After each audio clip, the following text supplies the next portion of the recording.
बच्चों we are studying coordinate geometry, ठीक है, and distance formula we have already discussed and the questions we have done of exercise 7.1 and some questions were also given in your homework. Hope you might have done all the questions. Okay, now we are moving ahead and the last concept of this chapter is section formula. ठीक है, तो in this formulas we shall discuss the division of a line segment joining two points by a point internally. Okay, internally division यानी कि कोई line हमारे पास है, suppose ये line है ए है और ये पॉइंट हमारे पास बी है, इसके कोऑर्डिनेट हमारे पास x1 y1 है और सपोज इसके कोऑर्डिनेट हमारे पास x2 और y2 है। तो कोई पॉइंट हमारे पास कहीं पे भी है, उसका नाम C मान लेते हैं और उसके कोऑर्डिनेट हमारे पास हैं XY, ठीक है, और वो ये point C divides this line segment AB in the ratio M and N, मतलब ये रेशियो जो है वो M/N है, इस रेशियो में इसको डिवाइड करता है। तो how to find the coordinates of the point C we have to learn. वही सिंपल फॉर्मूला है, जब हमें x निकालना होता है तो हम क्रॉस मल्टीप्लाई करते हैं, ठीक है, हम ऐसे मल्टीप्लाई करेंगे m(x2) प्लस n(x1) और अपॉन m+n, इस तरह से हम कोऑर्डिनेट्स निकाल लेंगे। Okay, when we have to find y coordinate, similarly cross multiply करेंगे, y में करेंगे, जो y's हैं उनमें आप मल्टीप्लाई करेंगे इन रेशियोज़ की क्रॉस, तो it gives you m(y2) plus n(y1) upon m+n। तो इस तरह से हमारे पास ये कोऑर्डिनेट्स आ जाते हैं, ठीक है। अब इसमें ही इसका एक्सटेंशन है, इसका ही एक रूप है कि अगर if you are having two points A B in the same manner, उनके कोऑर्डिनेट वही x1 y1 है और ये x2 y2, और कोई पॉइंट है C, वो इसका मिड पॉइंट है। Mid point means it divides the line segment A B in the same ratio. यहाँ पर m और n क्या हो जाएंगे, इक्वल हो जाएंगे। m और n इक्वल होंगे, जैसे ही आप रखेंगे तो रेशियो क्या बन जाता है, when ratios are equal then it is equal to 1:1, ये 1:1 हो जाता है।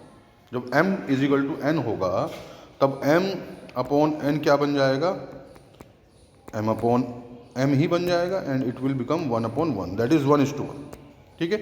तो m और n की वैल्यू 1 हो जाएगी। तो हमारे पास directly we can find the coordinates of mid point, ठीक है, ये याद रखना है। वो बन जाएगा हमारे पास x1 plus x2 upon 2 y1 plus y2। इस पर भी क्वेश्चन पूछ लिया जाता है, तो इसको ध्यान रखना, ठीक है। अब हम एक्सरसाइज की तरफ बढ़ सकते हैं। जैसे क्वेश्चंस आएंगे, if any concept is also involve तो we can do that. Okay, this is the exercise 7.2। इसका ये क्वेश्चन देखिए, सिंपल क्वेश्चन है, just based on the concept. Find the coordinates of the point which divides the joining of -1 7 4 -1 in the ratio 2:3, ठीक है। तो ये point हमारे पास है, यहाँ पर जो वैल्यू गिवन है m और n की वो कितनी है, m(2) एंड n(3), और ये आपके पास पॉइंट्स हैं। These are the x1 y1 x2 y2। Okay, तो आपको सबसे पहले क्या करना है, फॉर्मूला लिखना है, x = m(x2) plus n(x1) upon m+n। अब simply you have to put the values, ठीक है। तो 2 × 4 plus 3 × -1 upon 2 + 3, it is equal to 8 minus 3 upon 5, which is 5 upon 5, that is 1. तो x आपके पास 1 आ गया. In the same manner you can find y, m y2 plus n y1 upon m plus n. तो 2 value क्या है, y की value है 2 into minus 3, 2 into minus 3 plus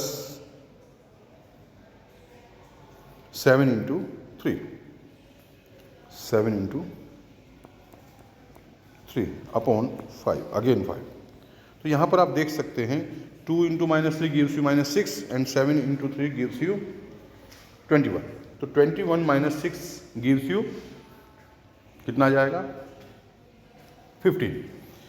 that is 15 upon 5, it is equal to 3. तो यहाँ पर x और y की वैल्यू आपके पास आ गई है. x की वैल्यू 1 आ गई है और y की वैल्यू 3 आ गई है. तो कोऑर्डिनेट्स आर 1 एंड 3. ये हमारा आंसर आ जाएगा. यही आपको कॉन्सेप्ट यूज़ करना है बार बार, ठीक है ना.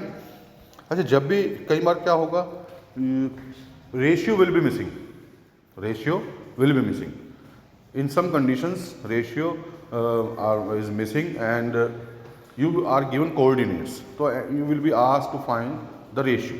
तो रेशियो आप m/n मत लेना, m/n मत लेना, इसे लेना k/1. देखो m/n को मैं k/1 भी कह सकता हूँ. वाई? बिकॉज m/n का मतलब m अपॉन n.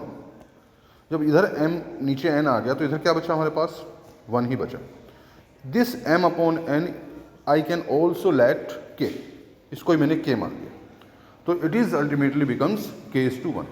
इसमें क्यों मैं ऐसा कह रहा हूँ, because if you take this k/1 तो it becomes the question of one variable and one equation can solve this problem.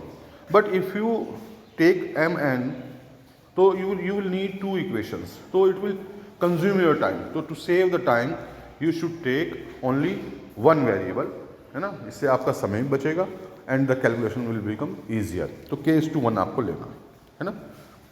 अब n लेंगे तो भी प्रॉब्लम हो जाएगी सॉल्व, कोई दिक्कत नहीं है, ठीक है. तो आप ऐसे इसको करें, इस तरह से मैंने एक क्वेश्चन करा दिया है, कॉन्सेप्ट में बता दिया है. 2-3 क्वेश्चन आप इसके ज़रूर ट्राई करें. ज़्यादा करते हैं तो बहुत अच्छी बात है, ठीक है. अभी हम इसको ख़त्म नहीं कर रहे हैं और जब भी हम दोबारा पढ़ेंगे तो we shall take some more problems. Okay, thank you.